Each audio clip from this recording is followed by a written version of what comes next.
వీటికి నేనే సమాధానం చెప్తాను సావిత్రమ్మ గారు. నేను పేదవాణ్ణో కోటీశ్వరునో మీరే చెప్పాలి. మా నాయనమ్మ ఎలా చెప్తుంది? ఇంకా మసిపూసి మారేడికాయ చేసే ప్రయత్నాన్ని మానుకొని నిజాన్ని ఒప్పుకోండి. సావిత్రమ్మ గారు, అల్లుడికి నేనేం చెప్పాలో నాకు తెలియట్లేదు. చెప్పినా నా మాట వినాలే లేడు. కొంచెం మీరే. చెప్తాను చక్రధర్, నువ్వెంత పేదవాడివో నేను సూర్యకి వివరించి చెప్తాను. నాయనమ్మా, అవునన్నా, చక్రధర్ చాలా పేదవాడు. ఎంత పేదవాడంటే నువ్వింకా ఆయన కూతురు మెళ్ళో తాళి కట్టకుండానే మలేషియాలో ఆయనకున్న 5 స్టార్ హోటల్ని నీ పేరు మీద రాసే అంత పేదవాడు. అవునరా?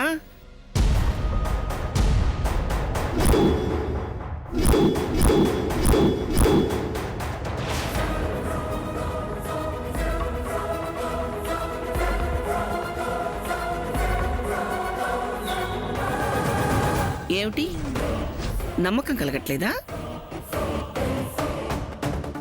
జయంతి, అత్తయ్యగారు తీసుకురా. అలాగే.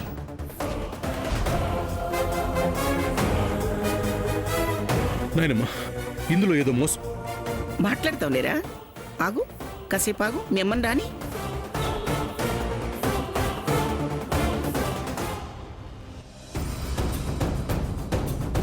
అత్తయ్యగారు తీసుకోండి.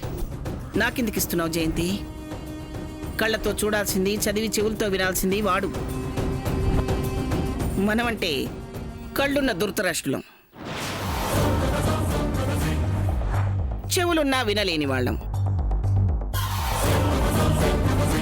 వాడికి అవయవాలు పనిచేస్తున్నాయి కదా, నీ కొడుకే ఇవ్వు. తీసుకోరా.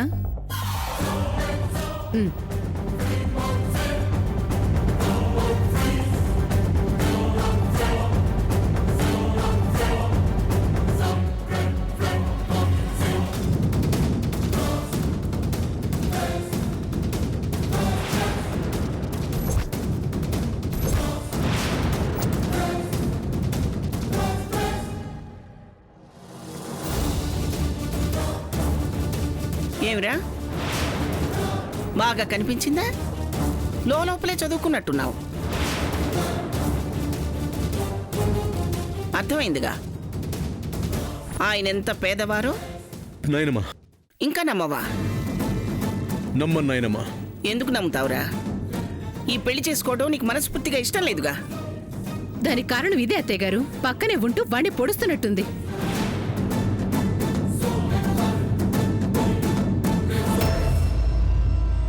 నేనేం చేయడం లేదు, నా ప్రమేయం ఏమీ లేదు.